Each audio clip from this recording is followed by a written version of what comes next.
Hello friends, आप लोग गुरुकुल में आप सभी का बहुत बहुत स्वागत है। आज हम क्लास 6 भूगोल का 8वां अध्याय देखेंगे जिसका नाम है जलवायु, वनस्पति तथा वन्य प्राणी। चलिए शुरू करते हैं। सबसे पहले देखते हैं जलवायु। जलवायु से पहले हम जान लेते हैं कि मौसम के बारे में। मौसम किसे कहते हैं? देखिए, जब वायुमंडल में होने वाला दिन प्रतिदिन का परिवर्तन को हम क्या कहते हैं? मौसम कहते हैं। जैसे कि क्या होता है? तापमान, वर्षा और सूर्य का विकिरण जो कि दिन प्रतिदिन निकलता है, से होने वाला परिवर्तन, इसको हम क्या कहते हैं? मौसम कहते हैं। अब हम देखते हैं जलवायु। देखिए, जलवायु में क्या होता है कि जो मौसम होता है वो कुछ समय के लिए होता है, ठीक है। तो जो क्या है, कम अवधि के लिए होता है मौसम, लेकिन जो जलवायु होती है वो लंबी अवधि के लिए होती है। देखिए, भारत की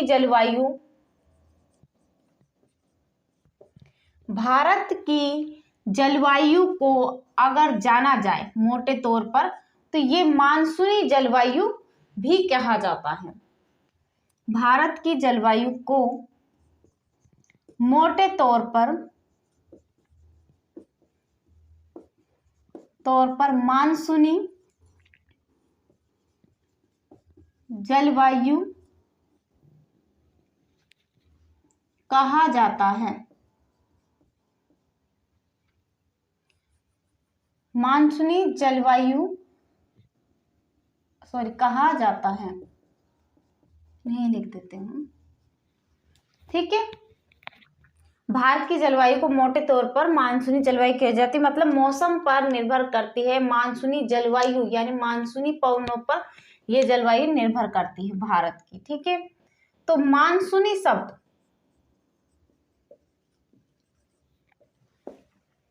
जो मानसूनी शब्द है वो अरबी भाषा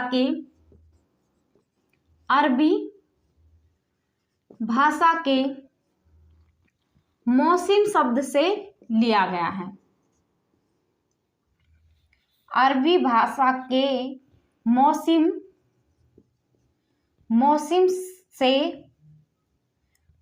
से लिया गया है, जिसका अर्थ होता है, इसका अर्थ क्या होता है? मौसम का अर्थ होता है मौसम, ठीक है। मौसम का क्या अर्थ होता है? मौसम होता है, जो अरबी भाषा के मौसम से लिया गया है, जिसका अर्थ है मौसम, ठीक है। आगे देखेंगे हम कि जिसका मतलब किसी स्थान की जलवायु किसी भी स्थान की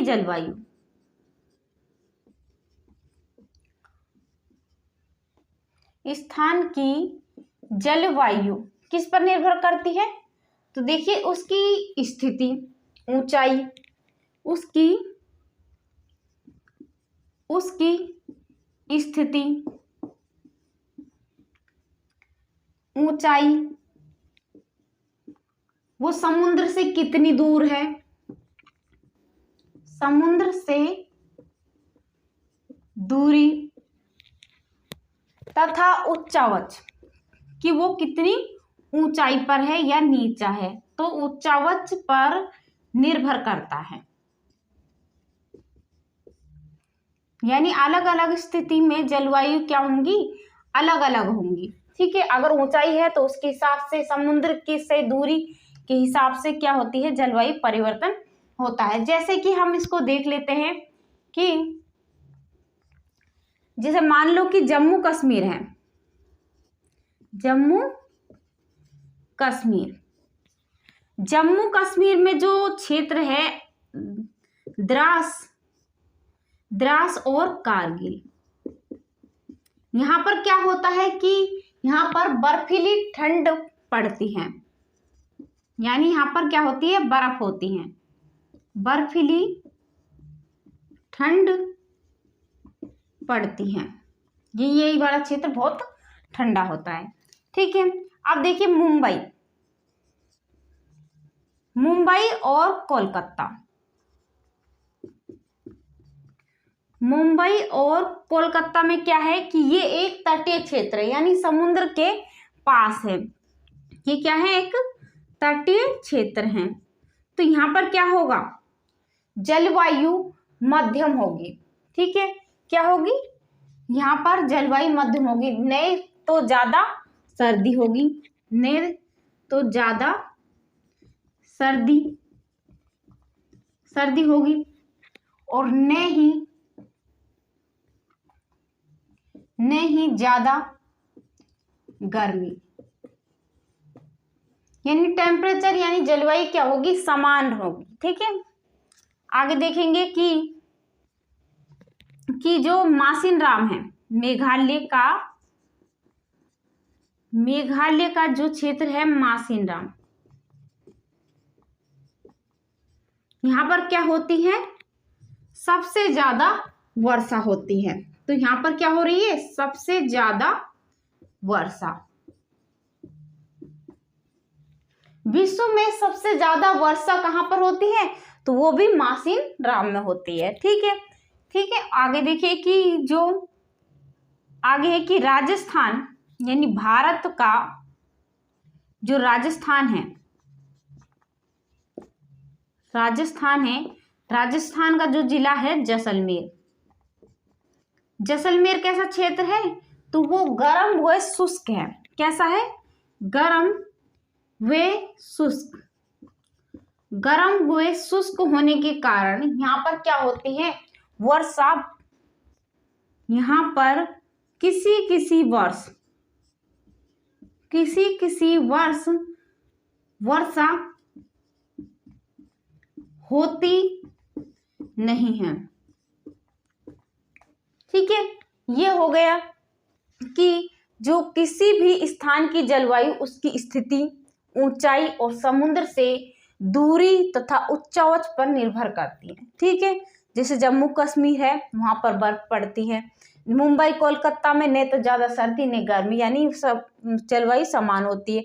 मेघालय में क्या होता है, सबसे ज्यादा वर्षा होती है, और राजस्थान के जैसलमेर में गर्म व शुष्क होने के कारण वहां पर कई बार तो क्या होती है, वर्षा नहीं होती है। अब आगे देखेंगे कि भारत की स्थिति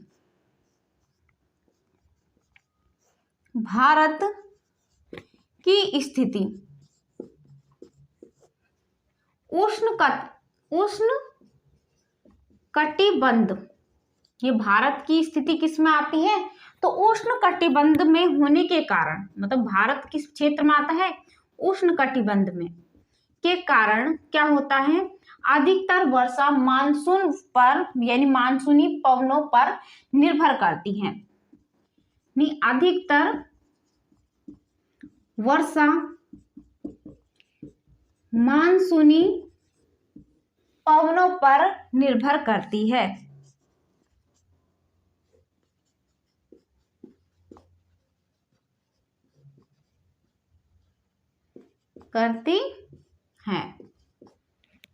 या पवनों पर होती है। अब आगे देखेंगे कि हम भारत में प्रमुख रूप से मानसून जो मौसम होता है, भारत में प्रमुख रूप से मौसम कितने प्रकार के होते हैं, तो भारत में प्रमुख रूप से मौसम कितने प्रकार के होते हैं, 4 प्रकार के। उनके बारे में देखते हैं।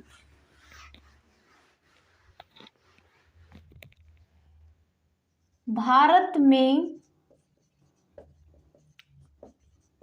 प्रमुख रूप से मौसम को 4 भागों में बांटा है।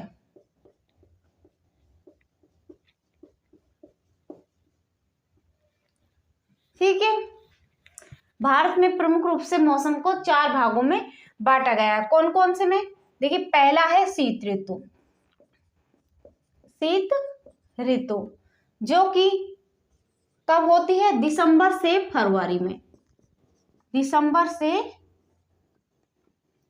फरवरी के महीने में पड़ती है, यानी सर्दी। और आगे देखेंगे कि ग्रीष्म ऋतु यानी गर्मी का मौसम, जो गर्मी का मौसम है वो कब से कब तक होता है, तो देखिए वो होता है मार्च से मई। मार्च से मई तक क्या पड़ती है, गर्मी पड़ती है। आगे है वर्षा ऋतु। वर्षा ऋतु, वर्षा का मौसम कब होता है, तो वो होता है जून से सितंबर। जून से सितंबर तक। इसे हम दक्षिण पश्चिम मानसून भी कह सकते हैं। इसे दक्षिण पश्चिम मानसून,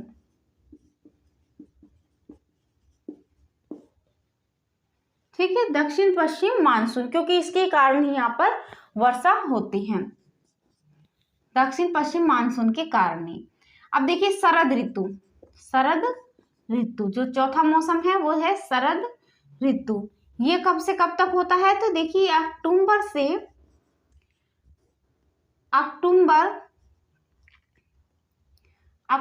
से नवंबर। ये मानसून के लौटने का समय होता है। ये मानसून के लौटने का समय, ठीक है, मानसून लौटता है। अब हम सबसे पहले देख लेते हैं शीत ऋतु के बारे में, ठीक है। शीत ऋतु में क्या है,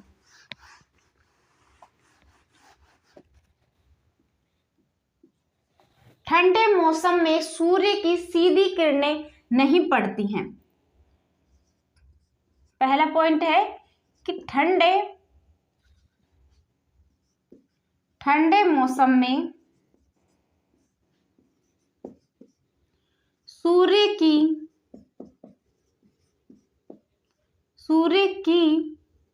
सीधी किरण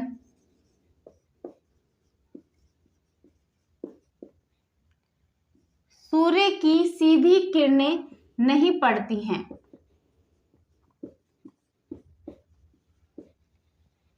जिसके परिणाम स्वरूप क्या होता है, जिसके परिणाम स्वरूप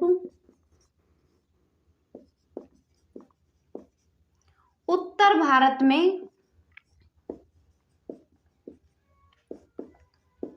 भारत में तापमान कम होता है।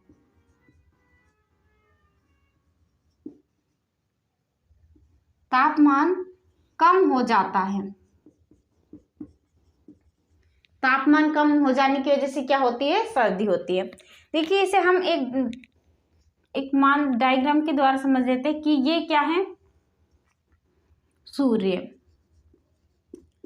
ये क्या है, मैप। तो इस पे क्या होता है, जो ये क्या है 0 डिग्री विषुवत रेखा है, यहाँ क्या है अपनी कर्क रेखा, ठीक है, और ये होती है मकर रेखा।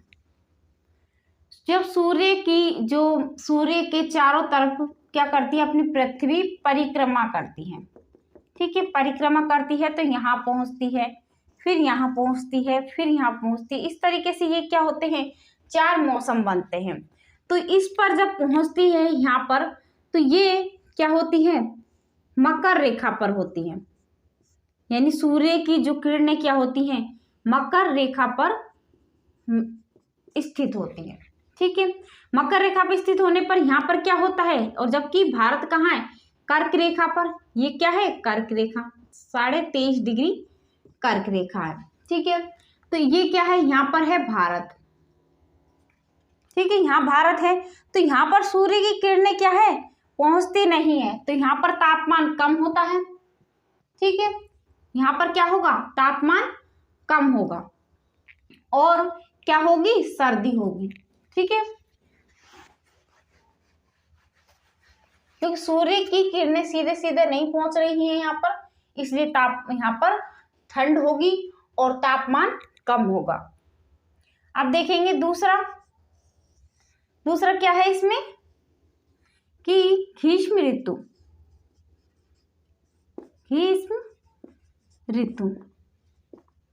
ग्रीष्म ऋतु में क्या बताया कि मार्च से मई तक क्या होती है, ग्रीष्म ऋतु होती है, यानी गर्मी का समय होता है। इसमें क्या पॉइंट है कि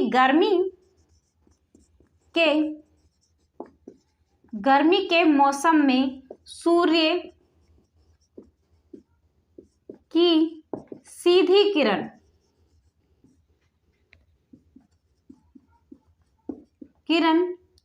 भारत पे पड़ती है। ठीक है, भारत पे पड़ती है तो तापमान बहुत अधिक होता है, क्योंकि सीधी किरणें पड़ेंगी तो क्या होगा, तापमान बढ़ेगा। तो तापमान यहां पर क्या होता है, बहुत अधिक होता है। और क्या होगा कि दिन के समय यानी सुबह के समय, दिन के समय गर्म एवं शुष्क हवाएं चलेंगी। दिन के समय चलती है ना गर्मियों में कि गर्म व शुष्क हवाएं चलती हैं, जिन्हें क्या कहते हैं, आंधी आ रही है कि मतलब गर्म हवा आ रही है, तो उसको हम क्या बोलते हैं, लू बोलते हैं। तो इसमें आएगा कि दिन के समय गर्म व शुष्क पवन, ठीक है, बहती हैं, उन्हें हम जिसे लू कहा जाता है।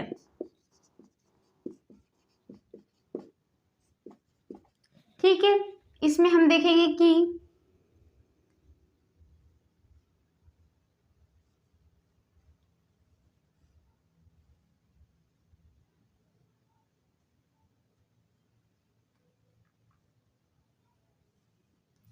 देखिए इस मैप से हम इतना समझते हैं कि जो कर्क रेखा होती है, कर्क रेखा इस तरीके से काटती है, भारत को दो भागों में विभाजित करती है 23.5 डिग्री पर, ठीक है, उत्तरी अक्षांश पर। ठीक है, तो इस पे क्या होते हैं, सूर्य की किरण कर्क रेखा पर सीधी पड़ती है, होने के कारण क्या होता है, ये वाला क्षेत्र में आता है जो एरिया, तो वो क्या होता है, बहुत ज्यादा गर्म होता है। ठीक है, इसलिए गर्मी के मौसम में सूर्य की सीधी किरणें पड़ती हैं इस पर कर्क रेखा पे, तो कर्क रेखा में अपना भारत आता है। ठीक है, तापमान बहुत अधिक हो जाता है।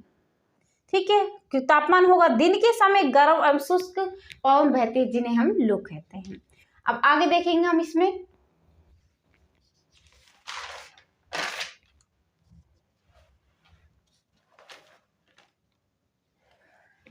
अब तीसरा देखते हैं। इसमें तीसरा कौन सा मौसम है, तो दक्षिण पश्चिम मानसून। ठीक है, दक्षिण पश्चिम मानसून जिसे हम वर्षा ऋतु कहते हैं, वर्षा ऋतु या दक्षिण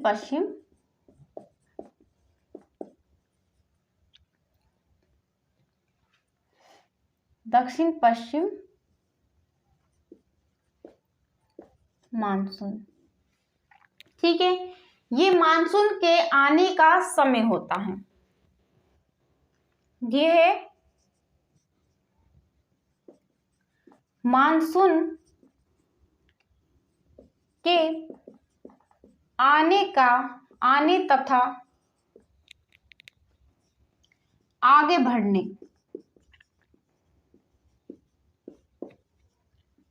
बढ़ने का मौसम है। कौन सा वाला, वर्षा ऋतु में क्या होता है कि मानसून के आने का, मानसून होता है तो वर्षा आती है, तो आगे बढ़ने का मौसम होता है। इस समय जो पवन होती है वो बंगाल की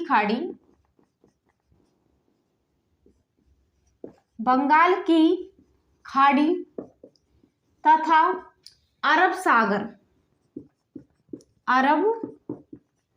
सागर से स्थल की ओर बहती हैं, स्थल की ओर बहती हैं। वो अपने साथ क्या लेके आती है, नमी लेके आती हैं, वो अपने साथ नमी लाती है। ठीक है, क्या लेके आती है, नमी लाती है। फिर क्या होता है कि जब ये पवनें पहाड़ों से टकराती हैं, पहाड़ों से टकराती हैं तो क्या होती है, वर्षा होती है, तब वर्षा होती है। जैसे ही ये पवन क्या होंगी, अपने बंगाल की खाड़ी से होती हुई नमी लेके आएंगी और पहाड़ों से टकराएंगी तो क्या होगी, वर्षा होगी, तब वर्षा होती है। ठीक है, इसमें हम देख लेते हैं कि इस तरीके से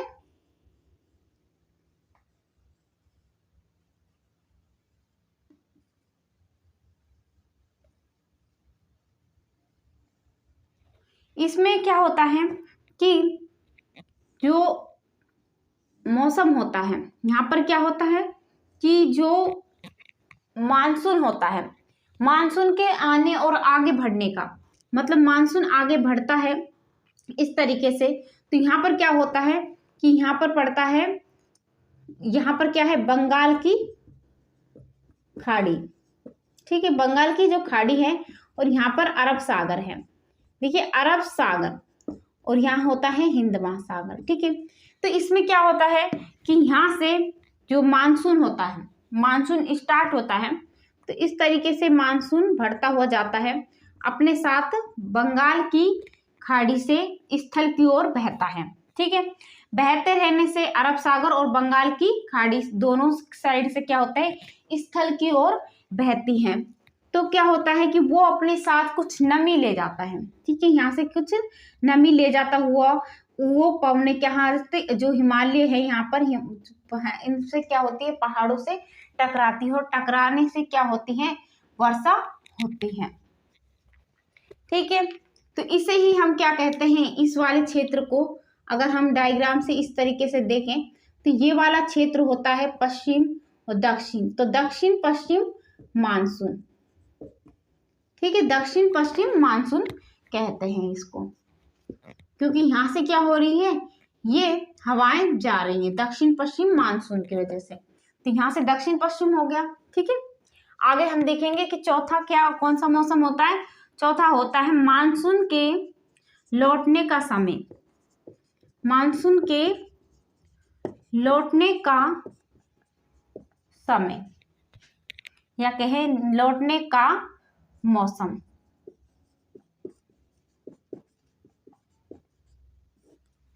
ठीक है, इस समय पवन स्थल भागों से क्या होता है कि इस समय पवन स्थल भागों से लौटकर बंगाल की खाड़ी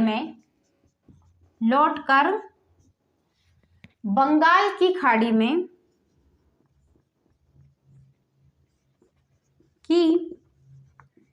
खाड़ी की ओर बहती है। ये मानसून के लौटने का समय होता है। कैसा होता है ये, जो क्या होता है, मानसून के लौटने का समय होता है भारत के दक्षिणी भागों में विशेषकर। जैसे कि हम मैप से समझेंगे इसको।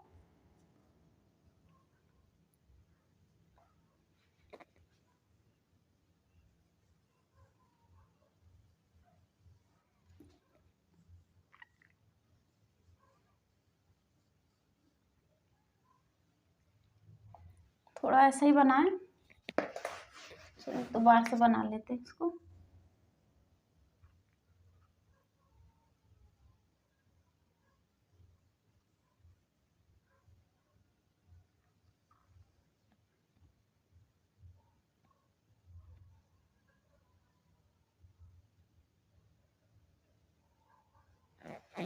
ठीक है, ये भारत का मैप हो गया। अब देखिए इसमें क्या होता है कि जो समय होता है मानसून के लौटने का, तो उसमें जो मानसून इधर से स्टार्ट होती है तो मानसून की जो इस दर क्या होता है, 5 जून को मानसून के लौटने का समय होता है। ठीक है, ये क्या हो गया, दक्षिण पश्चिम मानसून यहाँ से जाते हैं तो 5 जून को क्या होता है, मानसून होता है। जो क्षेत्र कौन सा होता है यहाँ पर, तमिलनाडु, यहाँ पर तमिलनाडु और आंध्र प्रदेश। आंध्र प्रदेश। आंध्र प्रदेश में इसमें क्या होती है, वर्षा होती है। मानसून के कारण इस वाले क्षेत्र में वर्षा होती है। ठीक है, ये वाले क्षेत्र आते हैं तमिलनाडु और आंध्र प्रदेश 5 जून को। ठीक है, अब ऐसे ही भारत में अलग अलग समय पर क्या होती है, मौसम में क्या होती है, मानसून के लौटने का समय होता है। और ये मानसूनी पवनें क्या होती हैं, यहाँ पर देखिए दूसरा है कि 1 जून को। ठीक है, यहाँ पर 1 जून को होती है, किसमें, तमिलनाडु और आंध्र प्रदेश में। ये क्या करती है, मौसम में वर्षा करती हैं। ठीक है, इस मौसम में वर्षा करती है यानी मानसून में। अब इसमें देखिए यहाँ पर से यहाँ तक ये क्या है, 5 जून को, यहाँ का मानसून के लौटने का समय होता है 5 जून को। इसमें क्या होता है कि जो ये वाला क्षेत्र होता है, इसमें महाराष्ट्र, मुंबई, ठीक है, इसमें इस वाले एरिया में आता है कि भोपाल, नागपुर 10 जून को। ठीक है, ऐसे ही अलग अलग क्षेत्रों में यहाँ पर 1 जुलाई को मानसून के लौटने का समय होता है। और इस तरीके से हमारे पूरे भारत में मानसून के लौटने का अलग अलग समय होता है। ठीक है, तो मानसून के अलग अलग समय होता है, लेकिन भारत के दक्षिणी भाग, जो दक्षिण भाग में क्या है, यहाँ पर बंगाल की जो अरब सागर है, इधर यहाँ बंगाल की खाड़ी है और यहाँ पर है हिंद महासागर होने के कारण क्या होता है, तमिलनाडु और आंध्र प्रदेश, यहाँ पर क्या है, तमिलनाडु है और यहाँ क्या है, आंध्र प्रदेश। तमिलनाडु और आंध्र प्रदेश में इस प्रकार जो मौसम होता है उसमें वर्षा होती है। ठीक है, यानी मानसून की वजह से क्या होती है, वर्षा होती है। अब हम देखेंगे कि प्राकृतिक वनस्पतियों के बारे में आगे देखेंगे।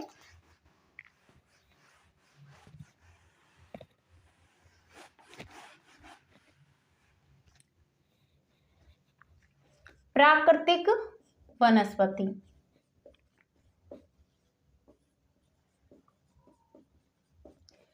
प्राकृतिक वनस्पति से क्या समझते हैं कि वो घास, झाड़ी, पेड़ पौधे जो कि प्रकृति द्वारा यानी अपने आप जो उगे हों, जिसे मनुष्य ने नहीं उगाए हो, उन्हें हम क्या कहेंगे, प्राकृतिक वनस्पति कहेंगे। यानी मनुष्य का उन्हें उगाने में कोई योगदान नहीं होता है, उन्हें हम प्राकृतिक वनस्पति कहते हैं। इसको कैसे परिभाषित करेंगे, तो देखिए इसमें वो घास,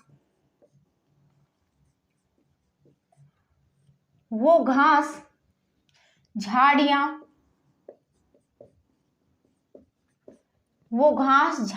तथा पेड़ पौधे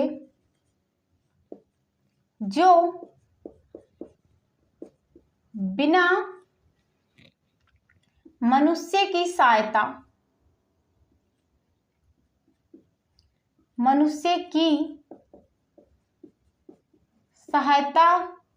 के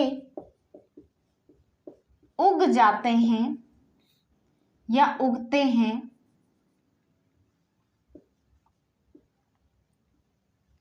क्या है इसमें कि वो घास, झाड़ियां, पेड़ पौधे जो बिना मनुष्य की सहायता के उग जाते हैं या उगते हैं, उन्हें प्राकृतिक वनस्पति कहते हैं।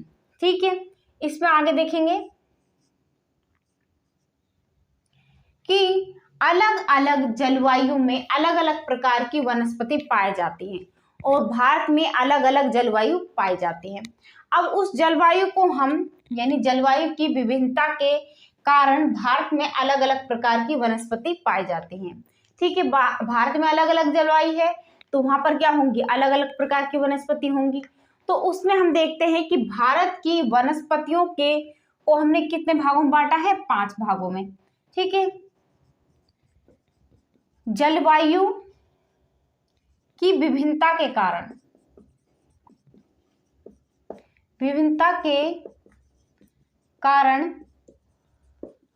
भारत में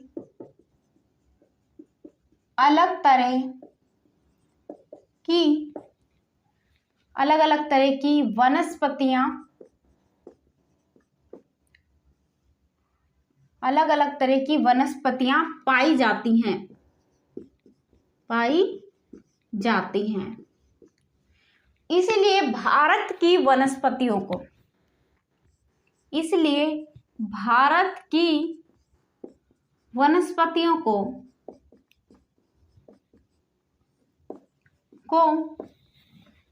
भारत की वनस्पतियों को 5 भागों में या 5 प्रकारों में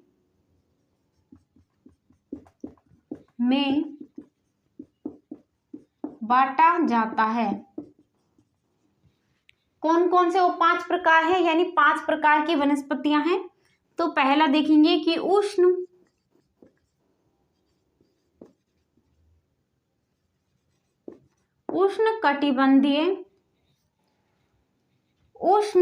कटिबंधीय सदाबहार वन, ठीक है, सदाबहार वन। दूसरा है कि उष्ण कटिबंधीय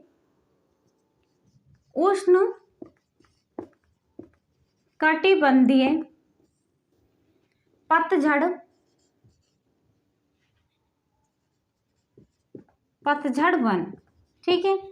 तीसरा है कटीली झाड़ियां,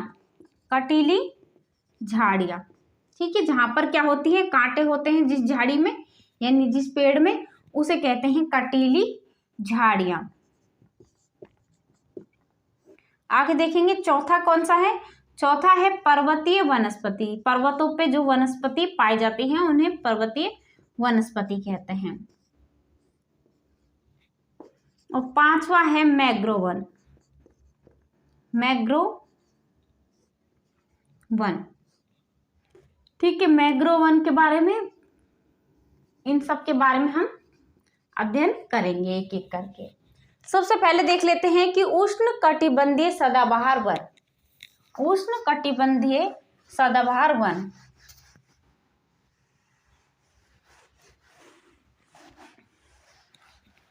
सबसे पहले जो वनस्पति है वो है उष्ण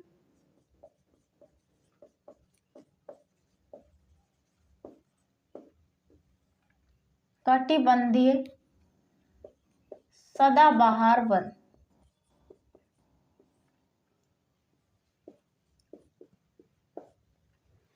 इसमें क्या होता है, जहां पर वर्षा बहुत अधिक होती है वहां पर सदाबहार वन होते हैं। तो इसमें पॉइंट पहला है कि जहां पर, यानी उष्ण कटिबंधीय सदाबहार वन ऐसा क्षेत्र है या उसमें ऐसा क्षेत्र है जहां पर वर्षा बहुत अधिक होती है, जहां पर वर्षा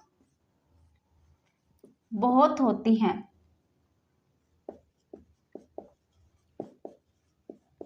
ठीक है, बहुत अधिक होती है। अब देखिए ये इतने घने होते हैं, ये कितने होते हैं, यानी सघन वृक्ष होते हैं। ये इतने घने होते हैं कि जो सूर्य की किरणें होती हैं, सूर्य की किरण जमीन तक, यानी जो धरती के सिरे तक नहीं पहुंच पाती, यानी इतने घने होते हैं ऊपर से कि जो सूर्य का जो किरण होती है वो नीचे तक यानी जमीन तक नहीं पहुंच पाती। सूर्य की किरणें जमीन तक नहीं पहुंच पाती,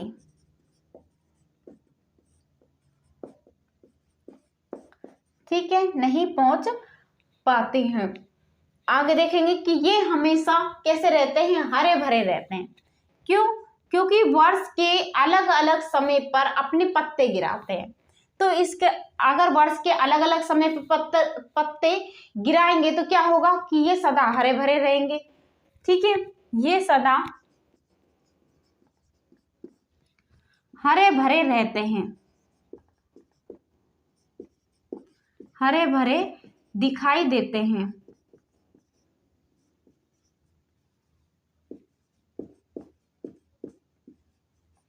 ठीक है, और इन्हें क्या कहा जाता है, और इन्हें सदाबहार वन कहते हैं।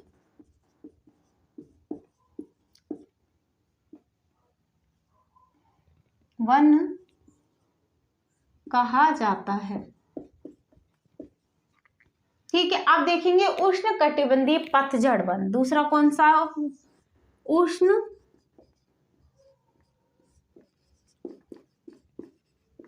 कटिबंधीय पतझड़ वन।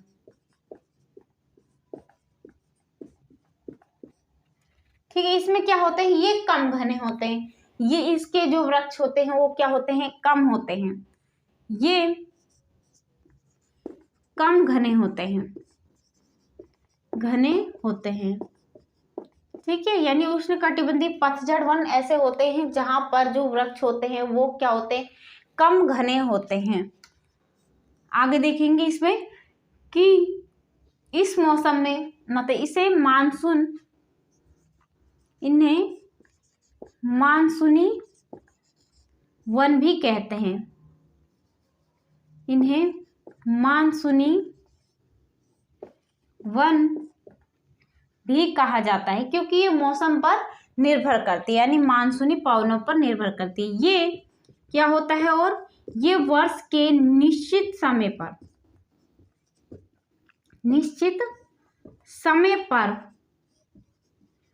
पर क्या करती है? अपने पत्ते गिराती है। ये वर्ष के निश्चित समय पर, यानी जो पेड़ होते हैं वो निश्चित समय पर अपनी जो पत्तियों को गिराते हैं।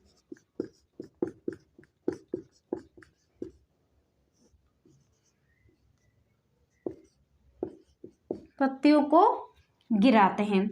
इन्हें क्या कहा जाता है? इस कारण से क्या होते हैं? पत्ते एक समय पर क्या होते हैं? ये झड़ जाते हैं सारे।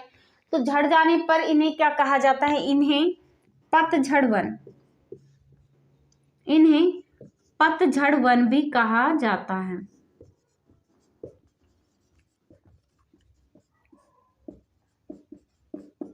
ठीक है, वो पतझड़ वन भी कहते हैं या कहा जाता है।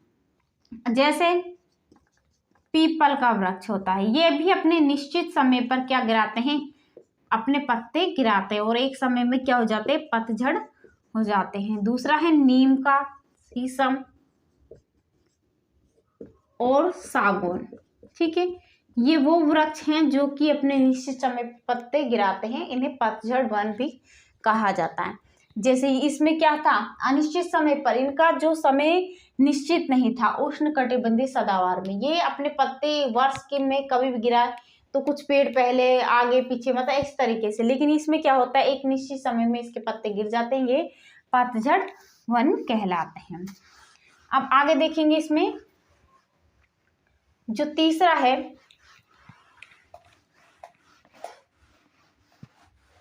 जो तीसरी भारत की वनस्पतियों के बारे में जान रहे थे। 5 प्रकार की होती है, 2 हो गए। तीसरे कौन सी है? कटीली झाड़ियां। क्या होती है? कटीली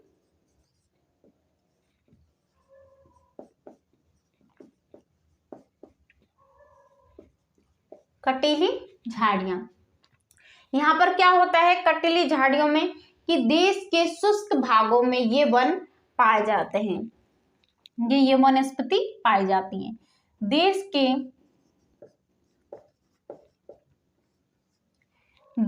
के शुष्क भागों में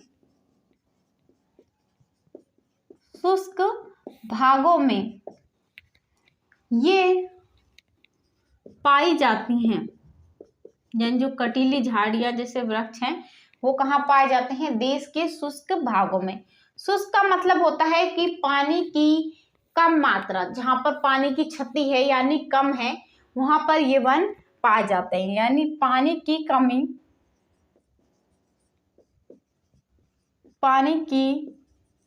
कमी के कारण इनकी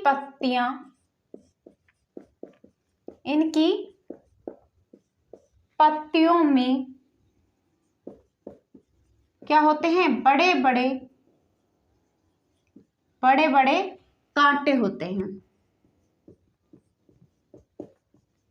बड़े बड़े क्या निकल आते हैं? कांटे निकल आते हैं। जैसे आपने देखा हो कैक्टस, कैक्टस का जो पेड़ होता है उसमें क्या होते हैं, कांटे होते हैं, क्योंकि वो क्या होता है, शुष्क भागों में भी हो सकता है। तो कैक्टस है, कीकर है, जो कीकर का वृक्ष होता है उसमें भी क्या होता है, इस तरीके से ही, और बबूल, इसमें भी क्या होते हैं, कांटे आदि वृक्ष आते हैं, जो कि शुष्क भागों में उगाए जाते हैं। और पानी की कमी के कारण क्या होता है, इनकी जो पत्तियों के सहारे ही इनमें क्या होते हैं, कांटे भी निकलने लगते हैं। आगे देखेंगे इसमें पर्वतीय वन। पर्वतीय वन, पर्वतीय वनस्पति में क्या देखेंगे कि जो पर्वत होते हैं ऊंचाई बढ़ने पर, यानी ऊंचाइयों पर होते हैं, तो ऊंचाई बढ़ने पर यहाँ पर क्या होता है, तापमान कम होता है। तापमान कम होने पर यहाँ की जो पेड़ होते हैं वो कैसे होते हैं, शंकुधारी होते हैं। देखिए यहाँ पर ऊंचाई बढ़ने पर, ऊंचाई बढ़ने पर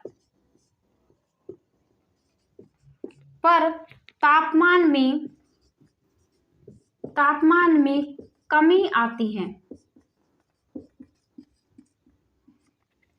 इस पर जो पौधे होते हैं, यानी इस पर्वत पर जो पौधे होंगे वो कैसे होंगे, शंकुधारी होंगे, यानी समुद्र से काफी ऊंचे होने के कारण तो यहाँ पर कैसे वृक्ष पाए जाते हैं, इस पर जो पौधे होते हैं वो शंकुधारी होते हैं,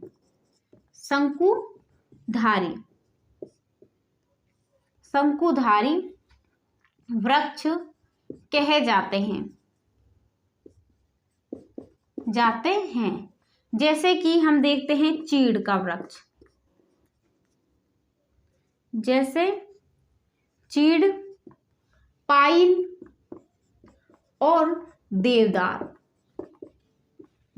के वृक्ष, ठीक है, आदि होते हैं। अब देखिए इसमें शंकुधारी का अर्थ क्या होता है, शंकु का मतलब होता है इस तरीके से क्या होते हैं,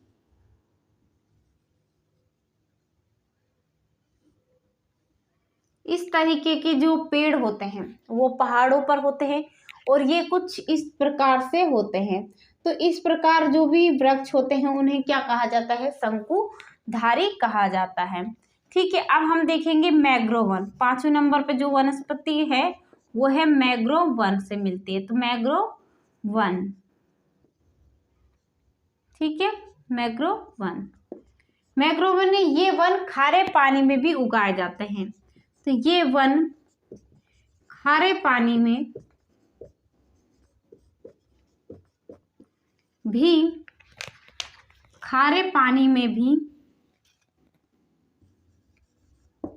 रह सकते हैं। कैसे वन, मैंग्रोव वन। जैसे कि पश्चिम बंगाल, ये कहाँ पर होते हैं मैंग्रोव वन, तो ये पश्चिम बंगाल के सुंदरवन, पश्चिम बंगाल में जो सुंदरवन है उसमें, तथा अंडमान निकोबार, किसमें, अंडमान व निकोबार है उसके अंतर्गत भी क्या है, मैंग्रोव वन स्थित है, यानी उसमें अंडमान व निकोबार में के द्वीप समूह में पाए जाते हैं। यानी यहाँ का पानी कैसा होगा, खारा होगा, और उसमें भी जो वृक्ष निकले उन्हें हम मैंग्रोव वन कहेंगे। ठीक है, मैंग्रोव वन में जैसे कि इस क्षेत्र को हम क्या कहते हैं, इस पर सुंदरी प्रजाति के वन पाए जाते हैं, इसीलिए उसी के नाम पर, यानी सुंदरी प्रजाति के जो क्या पाए जाएंगे, इसमें वन मिलते हैं, मतलब जो पेड़ मिलते हैं, तो इनको हम कहेंगे सुंदर वन, उसी के नाम पर रखा गया है सुंदर वन। इसमें सुंदरी प्रजाति के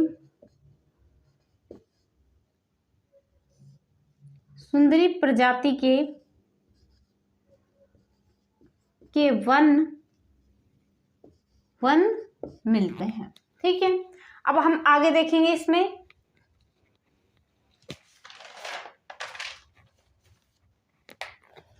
देखिए आगे देखने से पहले हम इसमें देख लिया हमने कि वनस्पतियां 5 प्रकार की, ठीक है, इसमें कौन कौन से क्षेत्र में पाई जाती हैं। अब हम देखेंगे कि जो हमें वनों की आवश्यकता क्यों होती है, ठीक है, कि वनों की आवश्यकता हमें क्यों है।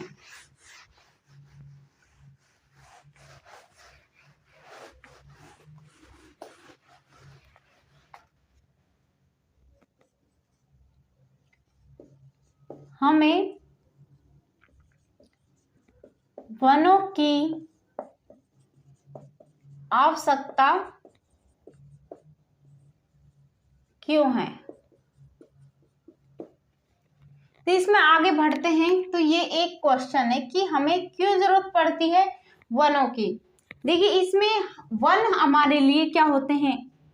पहला पॉइंट है कि वन हमारे लिए बहुत लाभदायक होते हैं,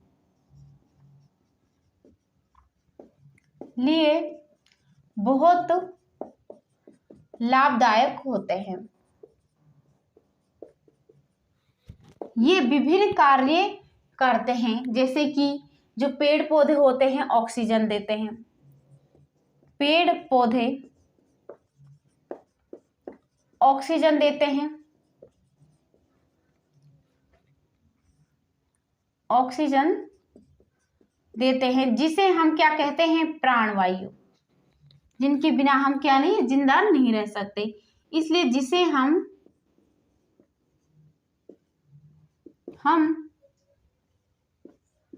सांस के रूप में लेते हैं, ठीक है। तथा कार्बन डाइऑक्साइड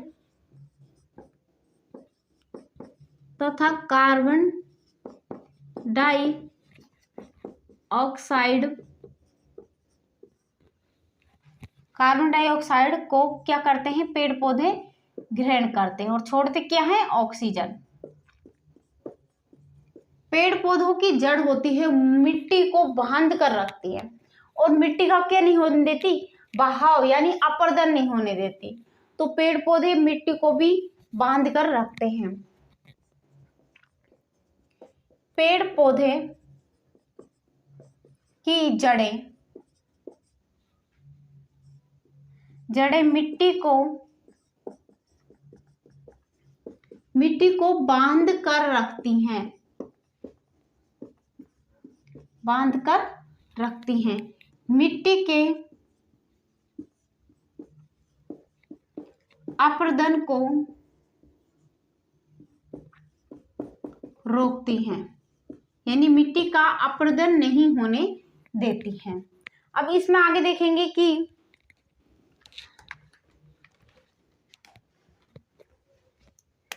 यानी मिट्टी का अपरदन क्या होती हैं, को रोकती हैं। अब इसमें आगे देखेंगे कि वनों से हमें क्या क्या मिलता है, यानी एक तरह से इसमें हम कहेंगे उपयोग। वनों के उपयोग यानी वनों से हमें क्या क्या मिलता है। तो इसमें देखिए कि पहले देखेंगे कि वनों से हमें क्या मिलेंगे, ईंधन। ईंधन में क्या मिलती है, लकड़ी, चारा। वनों से हमें जड़ी बूटियां,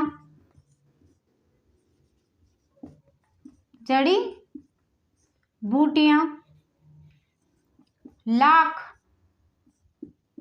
शहद और क्या मिलता है, गोंद मिलती है और रबड़, जो कि रबड़ भी क्या है, पेड़ पौधों से मिलती हैं। और देखिए तो दवाइयाँ, और इनसे ही जो मतलब लकड़ी है उसी से हमारे क्या बनते हैं, फर्नीचर बनते हैं, खेलने के सामान बनते हैं, बैट बनती है।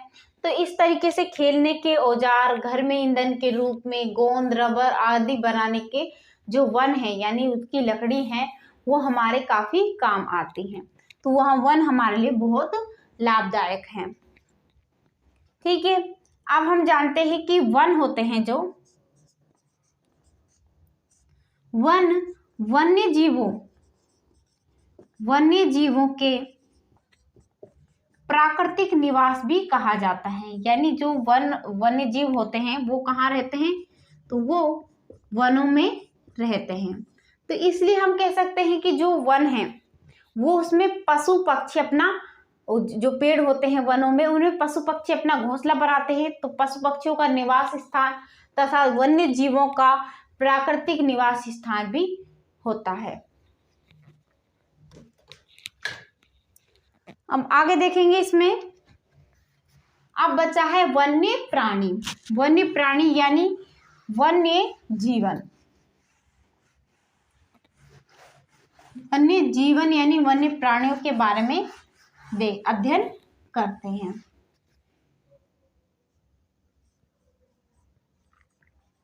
वन्य प्राणी, जो वन्य प्राणी होता है उनका वन्य जीवन कैसा होता है। ठीक है, वन्य जीवन, वाइल्ड लाइफ। वाइल्ड लाइफ में क्या होता है कि वन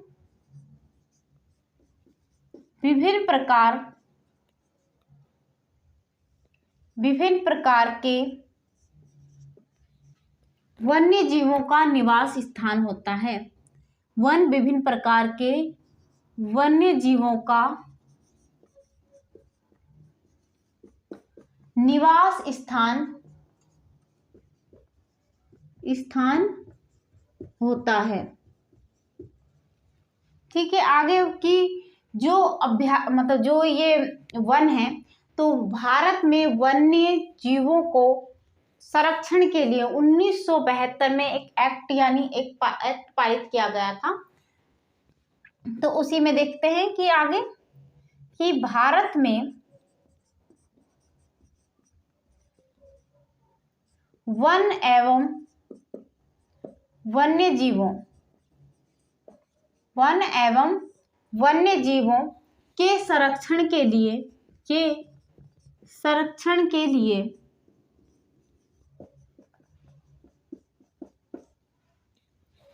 वन्य जीवों के संरक्षण के लिए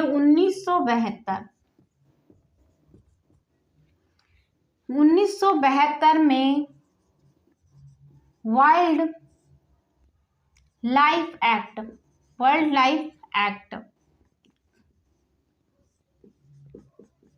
पारित किया गया।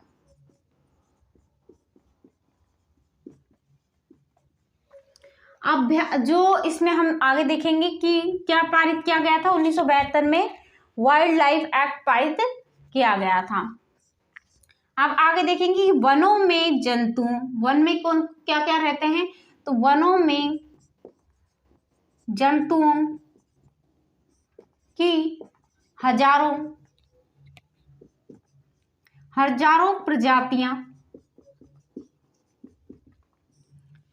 प्रजातियां तथा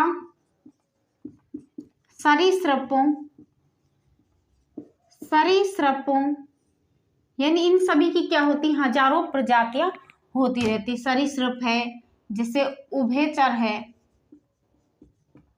ठीक है, सरीसृप यानी रेंगने वाले, उभयचर जिनकी रीढ़ की हड्डियां बड़ी होती हैं, और स्तनधारियां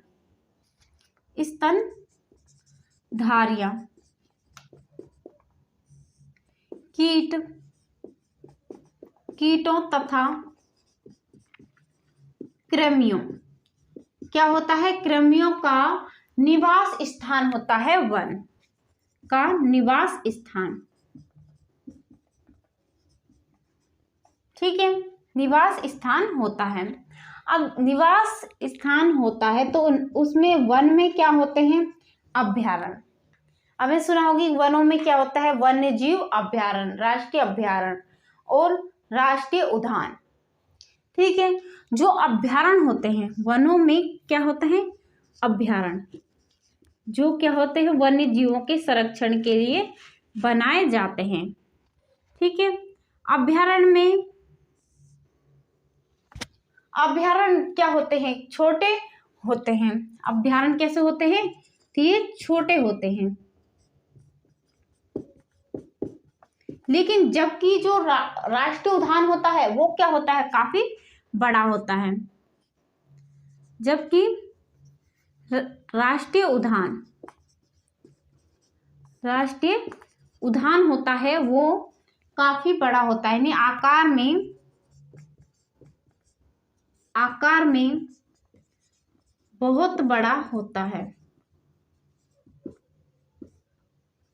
अलग अलग भारत के अलग अलग स्टेट में अभ्यारण्य उद्यान बनाए गए हैं जीव जंतुओं की रक्षा के लिए, उनके लिए एक्ट पारित किए गए हैं तथा उनके संरक्षण के लिए ये उद्यान और वन जो अभ्यारण्य है वो बनाए जाते हैं, जो कि अलग अलग क्षेत्र में अलग अलग हैं। ठीक है, और वहाँ पर जो प्राणी भी हैं, मतलब वन्य जीव है, जो क्या है, पशु अलग अलग प्रकार के हैं। जैसे कहीं पे मोर है, कहीं पे दो एक सींग वाला गैंडा है असम में। तो इन सभी के क्या है, अभ्यारण्य इनके लिए बनाए जाते हैं। अगर आपको ये वीडियो अच्छा लगा हो तो इसे लाइक शेयर सब्सक्राइब करें।